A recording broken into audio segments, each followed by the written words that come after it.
Dari kejauhan mereka bisa lihat sebuah hutan bunga yang begitu lebat, dan itulah Elfhelm. この番組はご覧のスポンサーの提供でお送りします。 Oh, karena saya sedang Sound Speak. Jadi ini saatnya kita lanjutkan kembali dongengin Berserknya. Dan akhirnya setelah berapa bulan cukup lama gitu ya, pertama kali Guts dan semuanya itu berlayar naik Seahorse-nya Roderick. Itu part 13. Akhirnya di part ke-31 ini mereka sampai juga di Pulau Skellig, sampai juga di Elfhelm.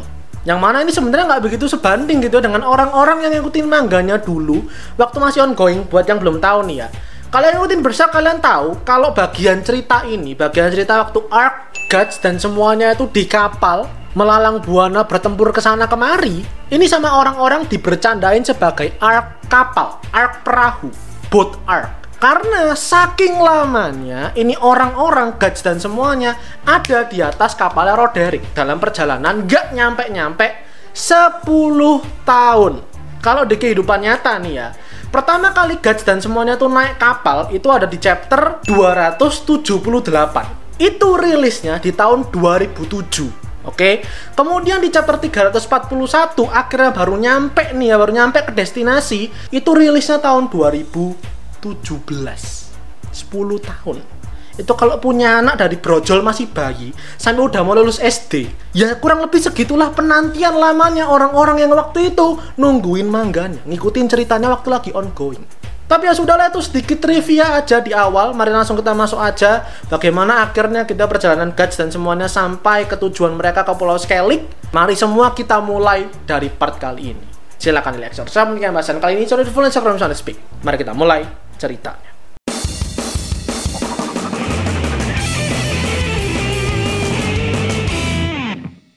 Sorry, tadi aku salah ngomong. Bukan chapter 341, tapi 342. Kali ini kita bahas sampai 344. Langsung kita buka aja. Langsung kita lihat Guts dan semuanya di Seahorse gitu ya. Dari kejauhan, mereka sudah melihat pulau tujuan mereka, Pulau Skellig. Di situ Pak bernostalgia sekali gitu ya, karena inilah kampung halamannya dia.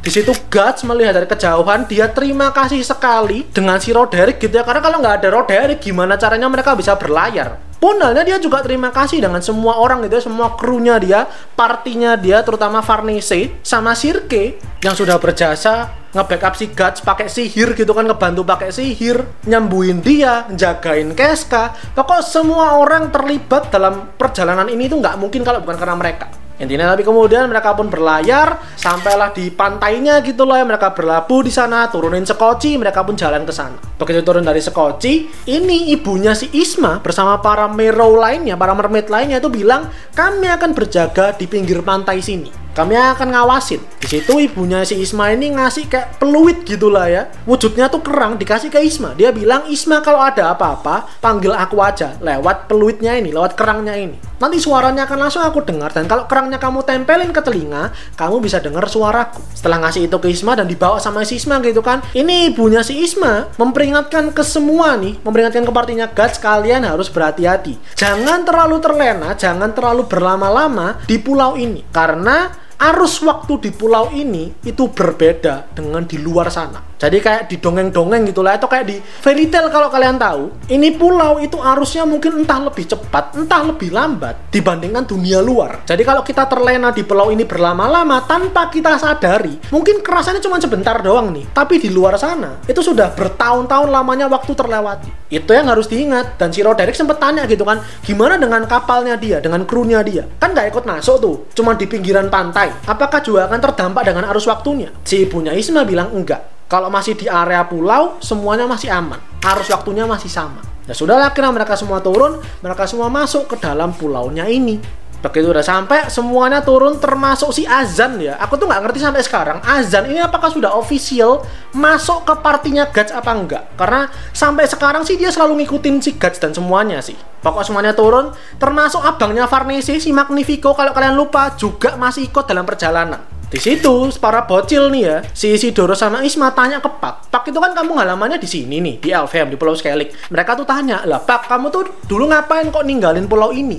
Asal muasalnya kenapa? Kita nggak pernah tahu gitu. Kita cuma tahu pertama-tama tiba-tiba Guts itu ketemu sama si Pak. Pak kayak peri yang berkelana aja, tapi kita nggak pernah ngerti asal muasalnya dari mana. Kenapa dia bisa berkelana? Jelaskanlah akhirnya cerita epiknya si Pak. Alasan kenapa dia keluar dari pulau ini, yang mana merupakan sebuah tragedi juga. Semua dimulai ketika dia itu bertempur dengan salah satu monster, dengan makhluk yang mengancam kedamaian Elfhelm. Dan itu adalah Jonah, si burung camar. Intinya si Pak ini bertempur dengan si Jonah ini mati-matian, sampai suatu hari si Pak naik di punggungnya si Jonah. Si Paknya ketiduran sampai ngiler-ngiler, sampai ngompol-ngompol, dan karena itu si Jonahnya kesel. Akhirnya Paknya dibuang jatuh. Dan dari sanalah cerita perjalanan Pak dimulai.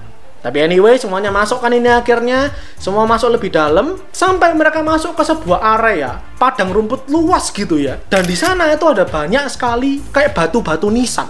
Sepanjang hamparan tuh batu nisan semua gitu ya. Cuman kayak ada polanya, ada pola gambar lingkaran gitu, berputar-putar kayak alisnya Sanji gitu ya. Dan mereka kan bingung ini apa maksudnya. Si Pak juga perasaan dulu aku waktu ninggalin ini pulau nggak ada beginian deh gitu. Si Isidora yang punya jiwa berpetualang tinggi gitu kan, dia masuk aja. Begitu dia ngelewatin batu-batu nisannya ini, yang ada dia malah berputar-putar sendiri. Jadi ini tuh ibarat kata kayak labirin gitu. Tanpa Isidoro sadari, dia malah muter-muter sendiri, nggak nyampe ke ujungnya. Dan akhirnya si Sirke menjelaskan kelihatannya ini dipasang memang supaya bisa memusingkan orang-orang yang dari luar gitu ya, karena Elfhelm dan Pulau Skellig itu kan sebenarnya letaknya di dunia astral. Tapi gara-gara raungan astralnya si Griffith itu ya, yang menyatukan dunia manusia sama dunia astral, otomatis sekarang ini pulau letaknya di dunia manusia, yang otomatis juga akan lebih rentan kedatangan manusia, orang-orang jahat, bajak laut gitu ya, perompak siapapun itu yang niatannya jahat bisa masuk ke dalam pulau. Maka batu-batu inilah penangkalnya sebenarnya. Nah dari sana akhirnya harapan mereka cuma satu, yaitu Pak, yang memang seorang native, orang asli dari Elfhelm. Mereka berharap Pak ngerti lah gitu, jalannya kemana, jalurnya seperti apa. Maka mereka semua satu rombongan ngikutin arahnya si Pak. Meskipun berapa kali kesasar-kesasar gitu ya, si Pak kan memang nggak bisa diandelin nih. Tapi akhirnya berhasil juga lah, karena mereka sampai di ujung. Mereka bisa melewati batu-batu nisan yang mengelabui mereka ini. Nah dari kejauhan nih ya, dari arah kayak ada hutan nih, dari jauh tuh ada 3 orang kayak pakai baju penyihir. Mereka semua tuh mengintai nih guards dan semuanya, dan mereka ngerasa ini siapa nih kok tiba-tiba masuk. Mereka bertanya-tanya apa jangan-jangan bajak laut nih, perompak orang-orang jahat. Terus mereka juga bingung, perasaan kok kita ngerasain ada magic ya, ada sihir di antara mereka. Kok bisa? Mereka kan orang-orang luar, mana mungkin mereka belajar sihir. Dan mereka juga terkejut gitu, karena mereka awalnya mengira orang-orang ini tuh nggak mungkin bisa ngelewatin penangkalnya ini tadi, jebakannya ini tadi. Tapi sekarang udah berhasil dilewatin gitu aja. Mereka kaget dong, tapi mereka tetap coba tenang. Niatan mereka memang mengusir nih, orang-orang jahat ini coba diusir. Mereka pikir kan orang-orang jahat gitu ya. Mereka tetap tenang. Maka akhirnya namanya berserk gitu lah, selalu ada jebakan, selalu ada rintangan. Guards dan semuanya begitu udah selesai, mereka maju sedikit. Sekarang itu ada kayak pekarangan kebun gitu ya. Kebun ini isinya itu labu-labu. Dan tentu namanya kebun, namanya sawah, ada orang-orangan sawah. Mereka coba investigasi dulu gitu kan, ini aman gak nih dilewatin. Nah lagi-lagi si Isidoro dengan jiwa semangatnya dia gitu ya, ini kan ada banyak labu gede-gede gitu ya, maka dia pengen tahu, rasa penasarannya tinggi, dia coba deketin, dia coba ambil. Tapi di situ si Pak baru inget, oh ini tuh tempatnya perasaan dialiri sama sihir. Jadi kalau misal kamu ambil labunya, otomatis kamu akan diserang. Dan beneran aja, orang-orangan sawahnya langsung bergerak dengan sabitnya itu menyerang si Isidoro. Tapi di situ si guard yang sudah terbiasa dengan hal-hal aneh kayak gini itu ya, tangannya udah di Dragon Slayer-nya dia aja, dan langsung diayunkan sama dia. Dia langsung maju melindungi Isidoro menyerang orang-orangan sawahnya ini. Dan dari situ langsung semuanya, tadi awalnya cuma satu doang orang-orangan sawah yang bergerak, semuanya akhirnya dalam satu pekarangan ikut bangkit, ikut hidup. Semuanya maju menyerang, dan otomatis Isidoro melawan, Serpico menyerang, Azan juga ikut bertarung, Roderick dan krunya dia melindungi para cewek-cewek. Mereka berjuang mati-matian nih kan ngalahin semuanya ini. Begitu udah agak aman, udah agak tenang, lagi-lagi namanya berserk, ada rintangan lagi. Jebakan lainnya adalah para labunya sendiri. Itu bukan labu buah biasa, labunya juga berubah jadi monster. Dan lagi-lagi si Guts dengan sigap menyerang labu dan orang-orangan sawahnya. Si Isidoro malah keikat, tapi Serpico berhasil menyerang. Pokok semuanya langsung bertarung habis-habisan di sana, mencoba untuk melindungi diri mereka. Dan sebenarnya itu adalah bentuk perlindungan diri, mencoba mengulur waktu, karena sang main star-nya gitu ya, bintang utamanya tentu adalah Sirke. Sirke dari tadi itu merapal mantra. Begitu sudah selesai, tiba-tiba tuh kayak ada guncangan gitu ya. guncangan ini tuh menyebar dan ngenain semua labu-labunya ini tadi. Dan begitu kena, labunya langsung pecah sendiri. Di situ sama Sirke, karena dia tahu ini labu-labu tuh dialiri sama sihir tanah gitu ya, maka dia ubah sedikit spellnya, mantranya, supaya bisa meledak sendiri. Nah, dari kejauhan nih, dari sisi hutan tadi, para penyihir-penyihirnya yang misterius ini kaget lagi dong. Ini jebakan mereka lainnya gagal lagi ternyata. Padahal ini mereka rasa udah ultimate gitu, bisa menghentikan para penyusup-penyusup ini. Tapi tiba-tiba, mereka bertiga mendengar ada suara cewek yang bilang, kalian itu terlalu lembek. Dari belakang mereka muncul satu lagi seorang penyihir lainnya gitu ya, yang mana memerintahkan sebuah orang-orangan sawah raksasa gede banget gitu, berapi, namanya Wickerman nih ya, itu datang maju untuk menghadang Guts dan semuanya.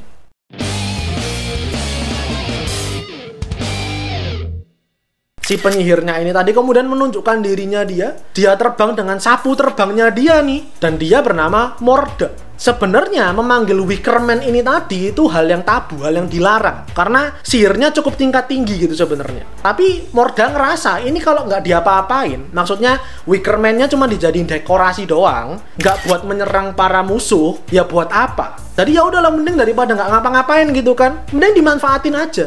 Maka dia aktifkan, dia suruh ini Wickerman-nya untuk menyerang Guts dan semuanya. Ini jerami raksasa yang di dalamnya itu ada banyak jiwa-jiwa gitu ya. Dia langsung maju menyerang Guts dan semuanya. Tapi Guts langsung menghindar. Dan seperti biasa, kalau Guts sudah kesusahan, terdesak, dan dia ngerasa harus bisa mengalahkan musuhnya dia, maka dia pakai meriamnya dia. Dia coba deketin ini Wickerman, dia incer dari bawah, dia serang dari bawah, dan langsung ditembakin sama dia. Langsung kena telak, dan otomatis ini Wickerman jatuh, dibelah langsung sama si Guts. Dah, ini monster segede gitu, dengan api, dengan jiwa-jiwa di dalamnya gitu, itu nggak berlaku apapun buat si Guts. Dan semua penyihir-penyihirnya ini tadi, termasuk si Morda dan para penyihir di dalam hutan tadi, pada kaget semua dong. Kok bisa? Ini maksudnya udah level paling pamungkasnya mereka loh. Kok bisa dengan mudahnya dikalahkan? Dan mana coba ada orang yang bisa mengayunkan pedang segede gitu? Tapi akhirnya si Morda yang mencurigai gitu, yang mau menyerang orang-orang ini, dihentikanlah sama si Sirke. Sirke itu bilang, tolong tunggu sebentar, kami ini bukan orang jahat kok gitu, maksudnya kami kemari memang pengen pertolongan, kami mau ke Elfhelm.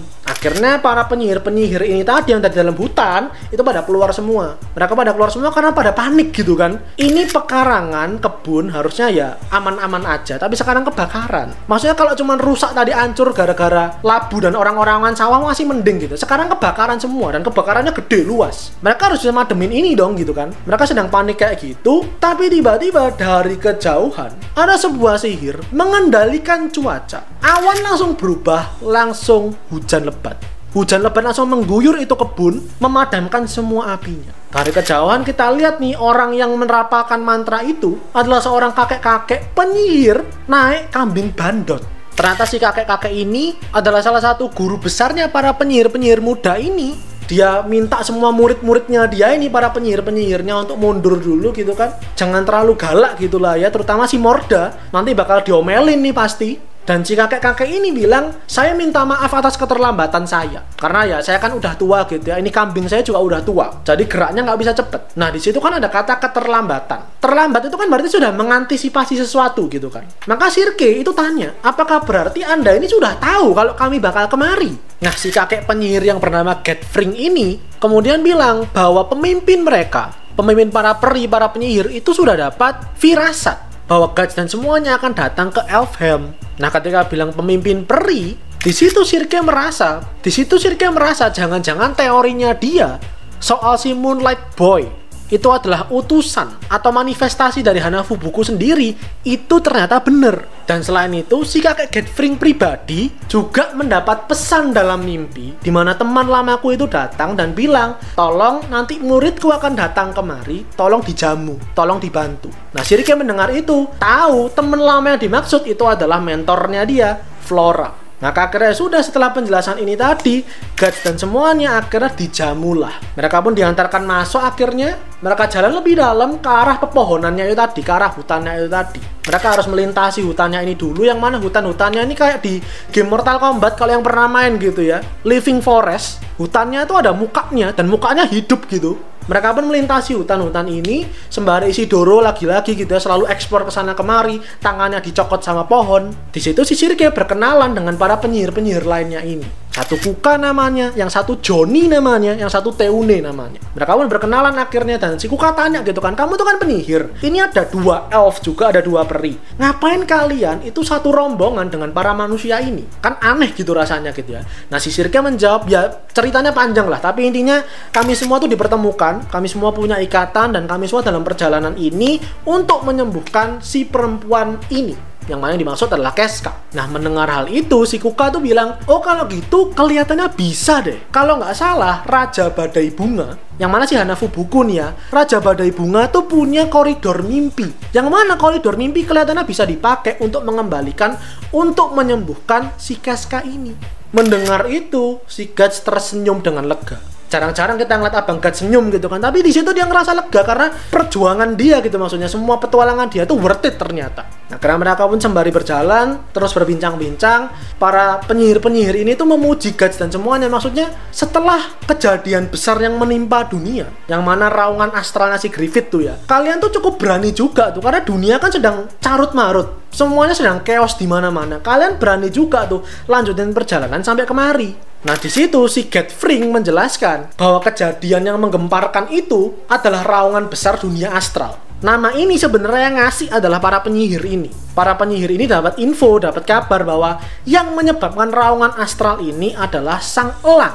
Mereka semua kaget gitu kan. Terutama kalau kalian bisa perhatiin mukanya Guts itu juga kaget banget. Karena kalau kita ingat baik-baik, dia nggak pernah tahu nih kan Griffith itu ada di mana, sekarang lagi apa. Jadi kalau ternyata faktanya yang bikin raungan astral itu adalah Griffith, jelas mengagetkan dong. Ternyata sahabat lamanya dia yang menyebabkan semua kekacauan ini. Mereka pengen menggali info lebih dalam, tapi si Getfring bilang, udah nanti aja dulu, kita masuk aja dulu, aku jamu kalian dulu, nanti aku jelasin satu persatu. Maka setelah lewat area hutan ini, mereka pun sampai kayak di ujung tebing gitu ya. Dari kejauhan mereka bisa lihat sebuah hutan bunga yang begitu lebat, dan itulah Elfhelm. Mereka pun jalan lebih dalam, masuk ke dalam Elfhelm akhirnya. Dan di situ mereka ngeliat inilah tempatnya para penyihir, desanya para penyihir. Rumah-rumah yang sangat artistik arsitekturnya. Dan sejauh mata memandang isinya itu adalah para penyihir muda semua. Semuanya para penyihir muda yang berkelompok di sana sini gitu ya. Mereka sedang belajar satu persatu.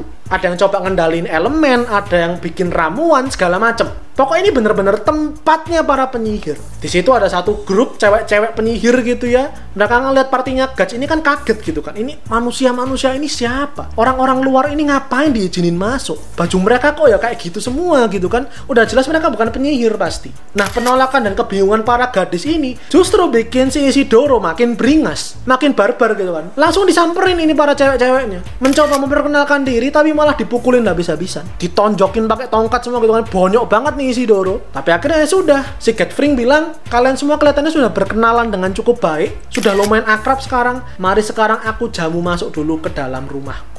Dan kemudian kita bahas di part selanjutnya. Itu dulu prolog pembuka untuk cerita di Elfhelm ini, yang mana per video ini aku buat sih ya, ceritanya Berserk masih di Elfhelm. Nanti kita akan saksikan bagaimana proses penyembuhannya si Keska dan apa saja kegaduhan yang terjadi di Elfhelm ini. Silakan ditunggu tiap hari Sabtu. Itu aja untuk kali ini. Silakan lihat video dan komen bahasan kali ini, jangan lupa komentar, share kalian, dan terakhir jangan full Instagram Soundespeak dan subscribe. Buat kalian nikmati lebih konten anime dan manga dari channel Soundespeak karena anime dan manga yang aku suka dan kalian suka. So, see you next video. Itulah saya penasaran.